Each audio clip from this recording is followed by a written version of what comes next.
Mississippi has a reputation, Slow, behind, stuck in the past. but not anymore. Once only known for its poverty in music, Mississippians are looking at their culture of hospitality, innovation, and tradition of hard work in a brand new light. Our entrepreneurs are focusing on innovation to revive the state's economy for the next generation. Mississippi's best and brightest are changing the way things are done. Now we're looking for Mississippi's next big brand. Innovators and entrepreneurs from Mississippi's 3 largest universities are competing to take their business models to market. And we're going to help them get there. Join us as we follow these entrepreneurs on the journey of a lifetime, a journey that will further change the image of Mississippi. It's a brand new Mississippi, And this is brand new. I'm Josh Mabus, and my passion is promoting bold new ideas. My years have been spent marketing Mississippi's best startups and most successful legacy businesses. I'm excited to meet and mentor this group of young entrepreneurs as they look to make their success in Mississippi. I'm John Oxford, and my aim is changing the business climate in Mississippi.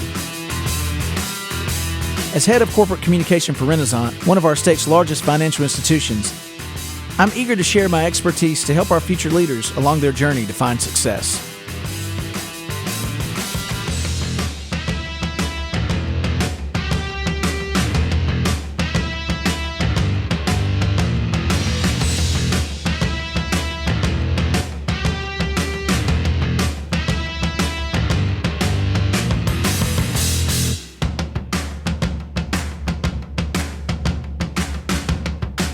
Six teams of the brightest young entrepreneurs in Mississippi compete against their peers and collegiate rivals. Mississippi's 3 largest schools are represented by 2 teams each. They present their ideas to our hosts to see which idea makes it to the final pitch. These 3 teams will then pitch to some of our state's most influential business leaders. Only the best team from each school will advance to the final round, but all will be mentored by a successful entrepreneur and Mississippi business person in pursuit of their dreams. Only one team will emerge as Mississippi's best new idea. Who will come out on top? It's a brand new day in Mississippi, and this is brand new.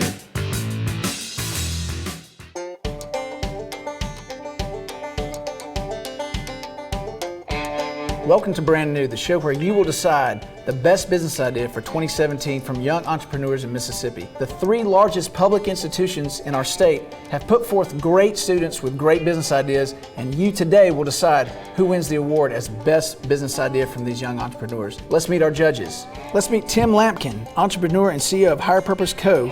from Clarksdale, Mississippi. Next, let's meet Rocky Miskelly, Wealth Management Director with $3.4 billion assets under management from Tupelo, Mississippi.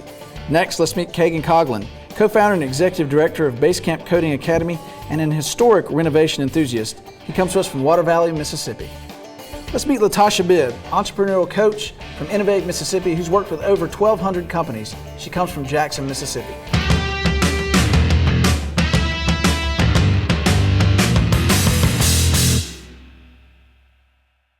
So you're about to pitch before judges. What are you thinking right now?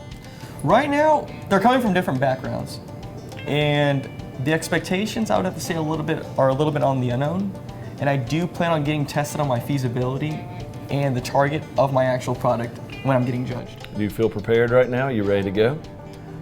I'm a little prepared. We'll see how it all goes. Hey, this is startup culture. You never know what's going to happen until it happens, right? Yeah, that's true. That's definitely true. All right, well, best of luck to you today, Sebastian. Thank you very much. Appreciate it.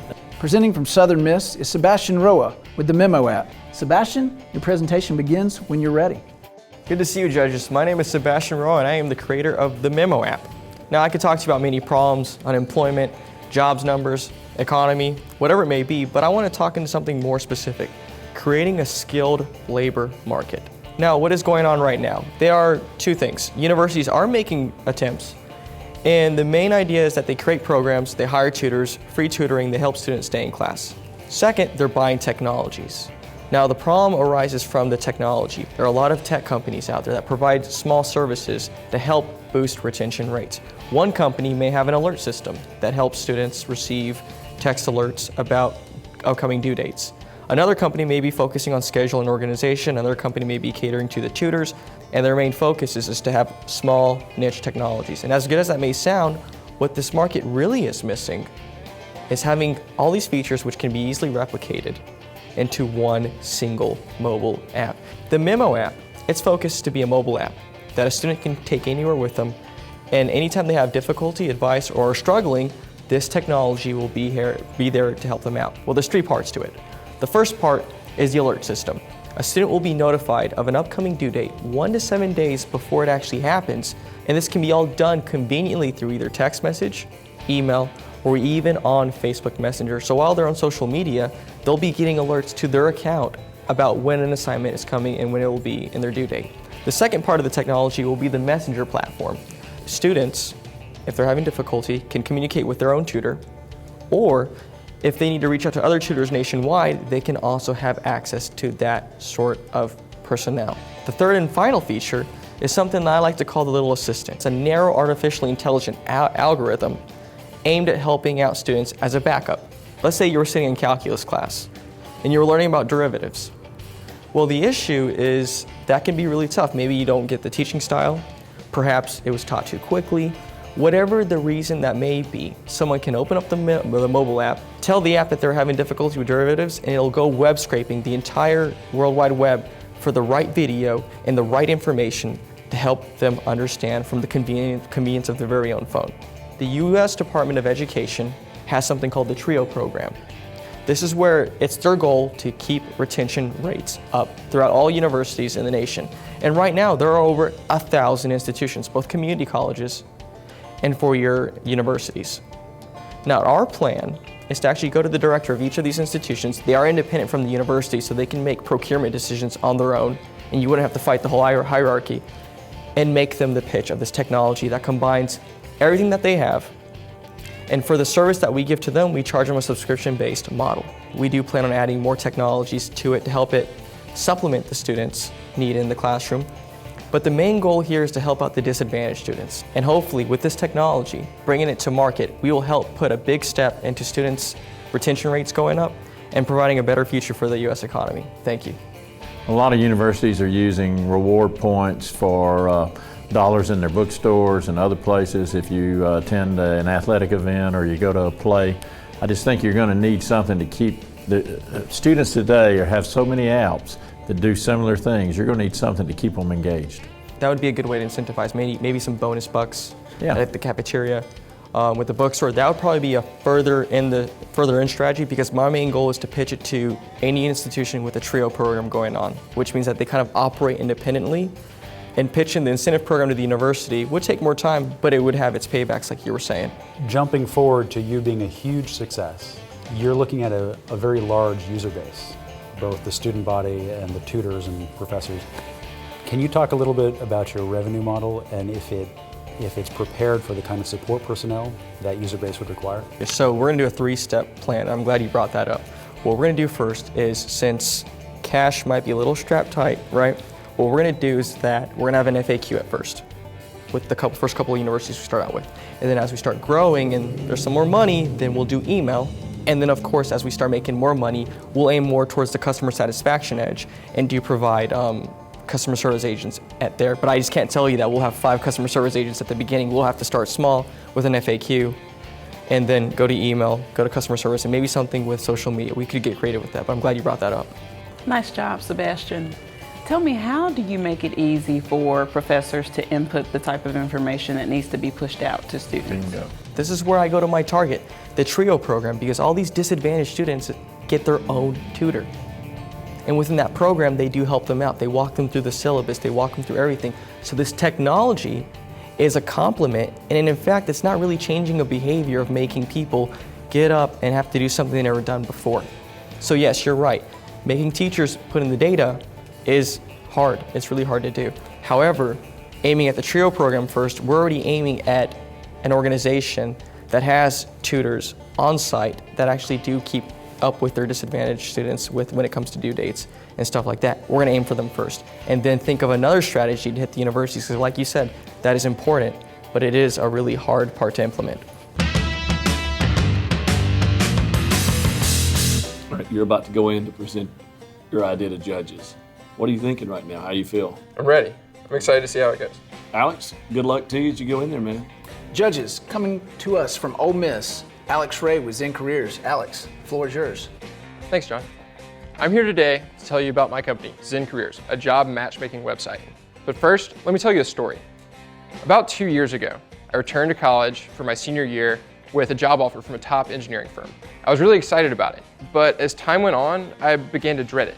I realized I didn't really fit into that firm, and I wondered if I'd be satisfied working there. I started researching job satisfaction, and I came across a few unsettling statistics. Right now, more than half of Americans are unhappy in their jobs. There are more than 6 million people looking for a new one, and to make matters worse, it takes on average 7 months to find one. So that stressed me out more. I started to worry that it's a buyer's market where employers can get whoever they want and job seekers struggle. So out of a morbid curiosity, I started researching that. And I realized it's not true. It takes on average 12 work weeks to fill a vacancy, sometimes costing more than twice a new employee's starting salary. And here's the kicker, more than 1/3 of new employees quit within the first 6 months. So I started to wonder, where does this mismatch come from? And came back to that job satisfaction thing, and more specifically, an idea called person-organization fit, or PO fit. PO fit's a way to quantitatively assess how well somebody would fit into a group. It's sometimes used using paper surveys at the end of the hiring process. And I started to wonder, why can't it be used at the beginning? And that's how I had the idea for Zen Careers. When a job seeker goes to our website, they take a 5-minute quiz. It has questions about where they want to work, what kinds of things they enjoy, and a few things about their personality. Once they finish this quiz, it takes about 5 minutes, 100 questions, they get results and they see how well they would fit in to different companies.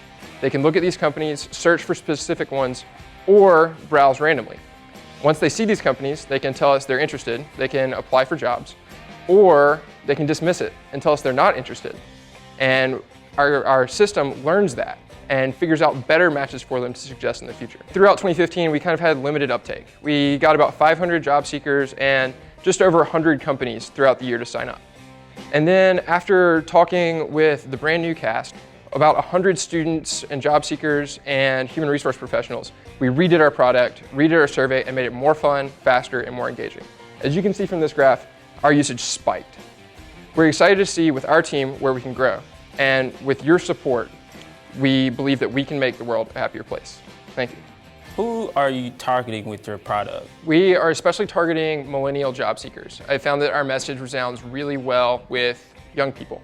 For firms, we're working with, as I mentioned, law firms, as well as kind of tech companies and people who have more concern about what their culture is already.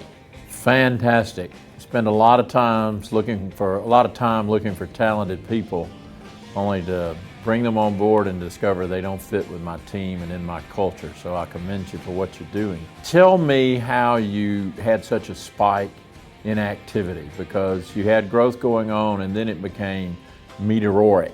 What made that happen? We started working with employers and job seekers, and really, short answer, talking to our customers.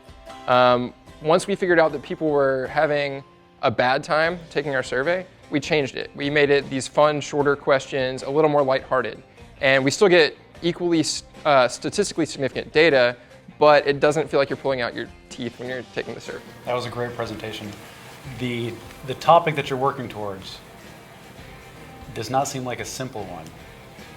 So I'd like you to speak a little bit about how you're collecting the information that lets you gauge what the culture of a company is. It seems easier to say where I'd like to work than the true culture as opposed to the self-reported or the desired culture that a company might want to have. We work with both current employees and previous employees to figure out how happy they were at the organization and then what they perceive the culture as.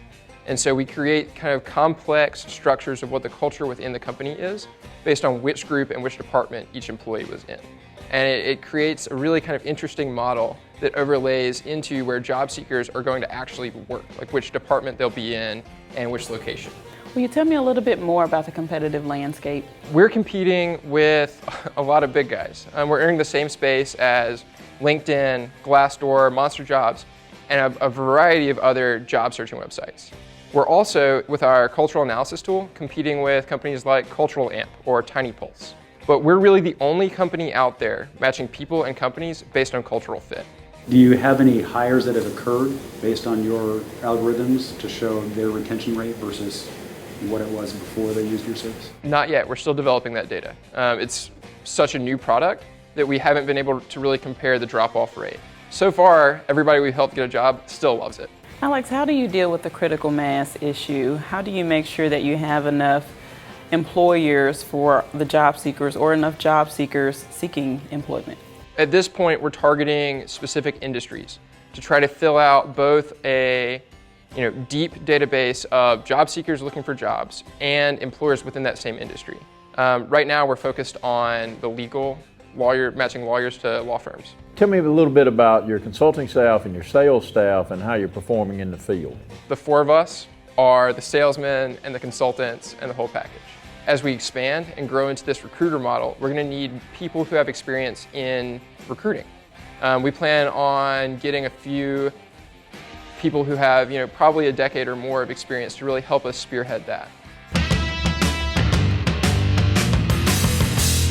Nervous? You excited? Oh, I think we're just ready. Yeah, we're excited to do it. All right, fantastic.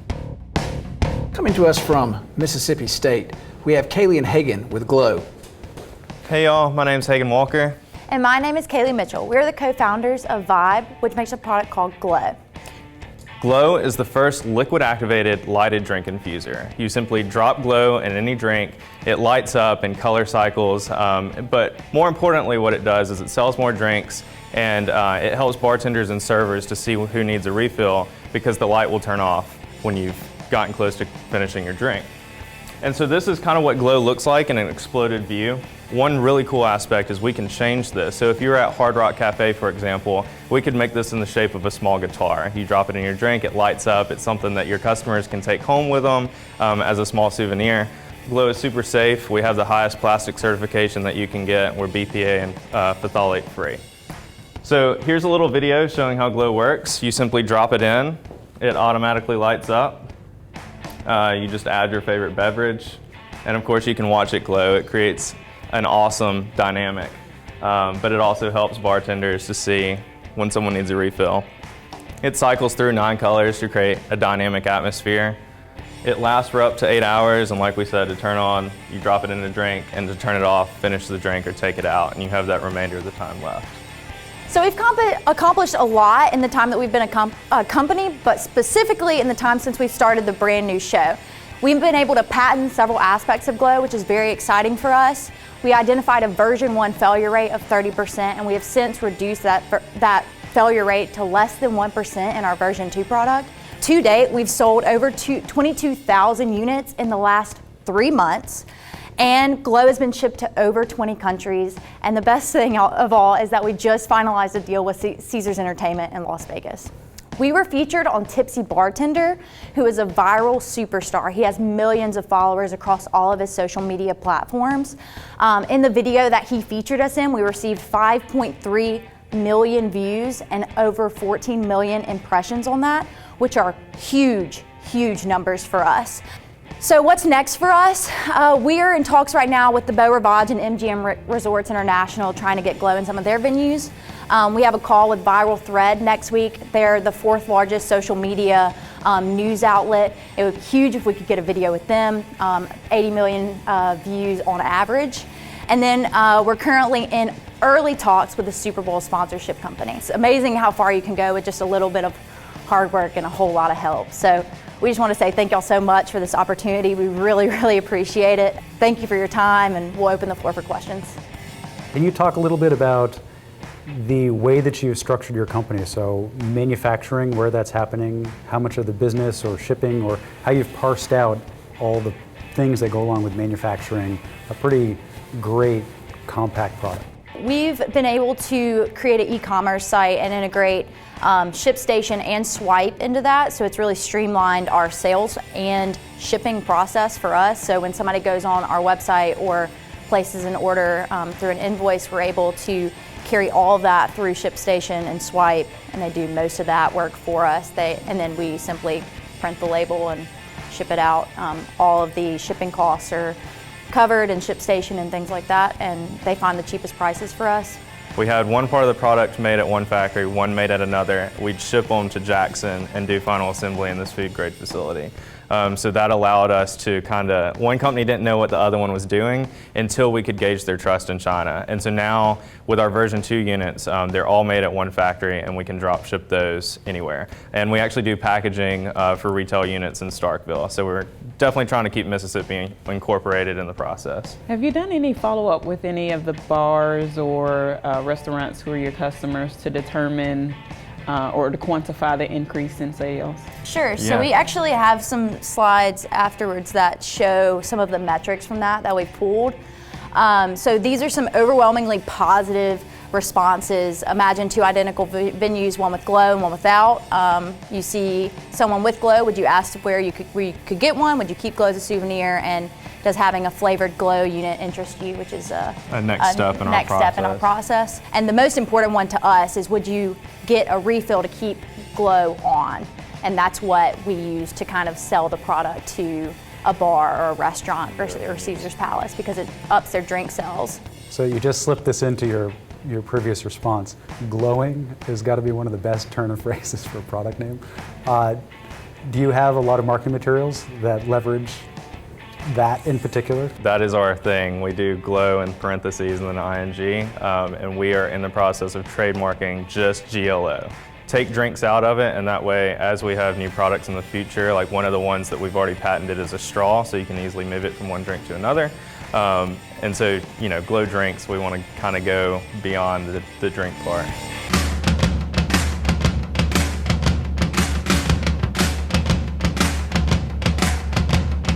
Thank you for participating today in brand new 2017 Entrepreneurial Business Idea Competition. It's time to announce our winner. In 3rd place, we have the Memo app. So Sebastian, we really liked your idea. We considered a few things for everyone. One was time to revenue. And it looks like you have a fair amount of sales work ahead of you before your idea turns into a revenue stream. The second thing that we considered was the revenue potential, essentially what market you're trying to tap into and how much money they have.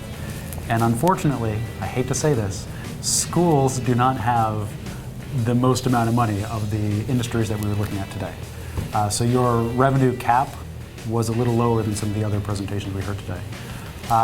And then we looked at the lifespan of how long your company might thrive, and considering how many changes we have in the technology sector and education as a whole, you would be entering a marketplace that, even if your product is perfect today, the type of user base that you're going to have is changing so quickly based on the students and their experiences at home with technology.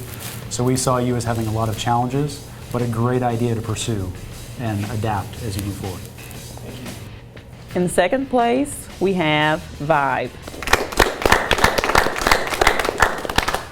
So we like your idea, and we think it's a lot of fun, and it made us all smile, and we all have a good glow about glow.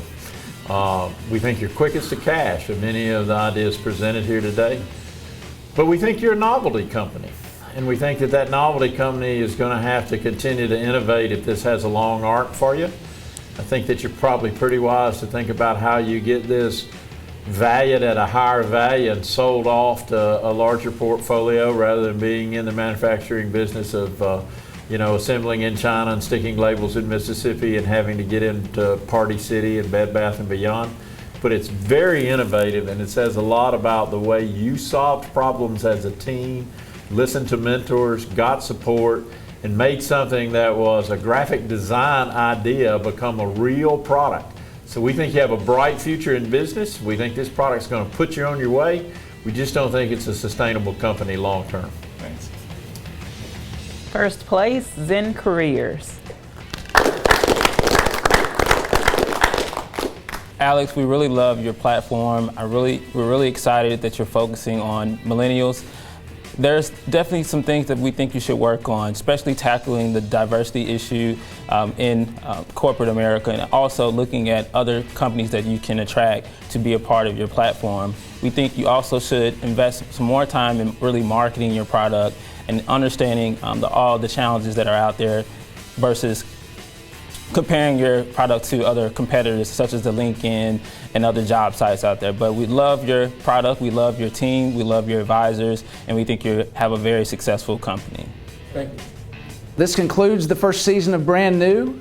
We've given prizes, we've seen great teams, great ideas, and great entrepreneurship in Mississippi. Thank you, Judge, for participating, and thank you to the viewers at home. We hope to see you soon.